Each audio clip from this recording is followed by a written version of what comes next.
the visceral chance for change. Yet even as dictators use an iron fist to crush the revolutions of this so-called Arab Spring, the events of the Middle East are proving to be as momentous as the fall of the Soviet Union and collapse of communism. In Egypt, Yemen, Tunisia, and elsewhere, it is remarkable because of the direction it has taken.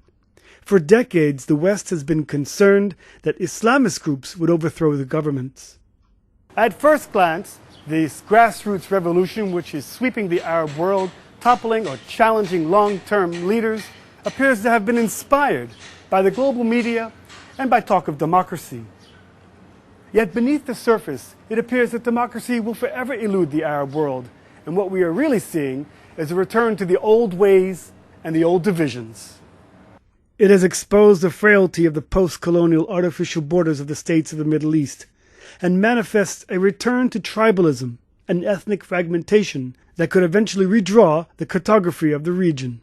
I foresee that the borders, which were the basics of the Middle Eastern order in the past almost century, since the collapse of the Ottoman Empire, will be redrawn. Mainly because certain states were not really ethnically or strongly politically united, but comprised of different tribes or different ethnic groups fighting for their autonomy or fighting for power, would eventually separate. We have already seen this process in Iraq, with Kurdistan gaining quasi-independence, and then it came to South Sudan, the newest of the world's 200 countries. Libya has ruptured.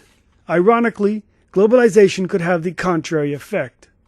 It's easier to solidify your identity, to create your identity with people who live next to you and not with people who share some cultural affinity and so on, rather than with this artificial nation state that was there several decades and no more than that. Take a look at a map of the region and you'll notice suspiciously straight lines. This was a product of the division of the Ottoman Empire by the British and French diplomats Sykes-Picot, almost a century ago during the First World War. It took the names of the British and French foreign ministers who signed the treaty between them to divide the Arab world in what they thought will be manageable. So they had to cut them in small pieces to manage them, divide and rule. So what we're talking about here is artificial borders. When the Second World War ended, there were just 100 independent countries on Earth. Today, there are about 200, probably the most at any time in centuries. But some historians are predicting that the number of states will grow to about 300 in the coming decades. The nation-state idea, just like in Eastern and Central Europe, was brought to the Middle East after the First World War. With the breakup of the pre-existing order, new nations will come to the fore. Artificial states like Libya, made up of 3 Italian colonies, and Yemen, Syria, Jordan, Bahrain, Oman, and Saudi Arabia could all disintegrate. And once it starts, no telling where it will end. It will be a fiasco because actually once the breakup starts to take place, it will have a domino effect. Everybody will want to have his state. And this is what a lot of people are afraid of, the Balkanization which will take place in the Arab world. You can carve up Syria into different tribal nations. Even if Syria is not carved, if Assad falls, we'll see more and more demands for sort of ethnic or tribal autonomies. And why not? I mean, I don't see the counterforce, besides, you know, the West and everybody else trying to keep things the way they were. But I'm not sure that this is, that it's worth protecting. Tribalism, by the way, was used by the totalitarian regimes of the Arabs when they come to frighten those who are living inside the Arab countries and who are living outside the Arab countries.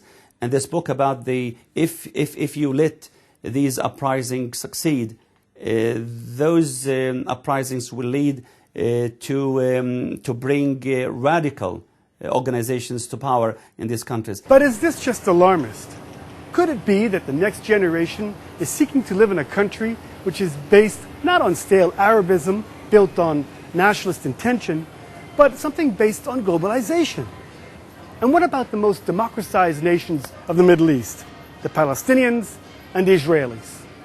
To this day, Israel is sort of an island of calm in the midst of a huge, fast-revolving storm. The struggle for a Palestinian state is gearing up, with the active support of the Europeans and perhaps Barack Obama too. Will they be able to impose it upon Israel in the summer? Will the West try and join them in pressuring Israel to make its own donation to the Middle Eastern change by giving the West Bank to a Palestinian state? To this day, the Israeli reaction has been different. It's been entrenching. In other words, not to move an inch, or the right-wing mantra that, this proves that you should not sign any peace deals because you sign it with a regime that tomorrow morning might not be there, and probably will not be there. The present border system is clearly not sustainable, but Dajani believes that nothing is irreversible. So if people want to split in order to experience what it means, let them split. If they want to unite again, let them unite again. Why not give people a choice? This is what is one of the core of democracy, of the democratic experience, is giving people a choice. This is Aryeh O'Sullivan reporting for the Media Line.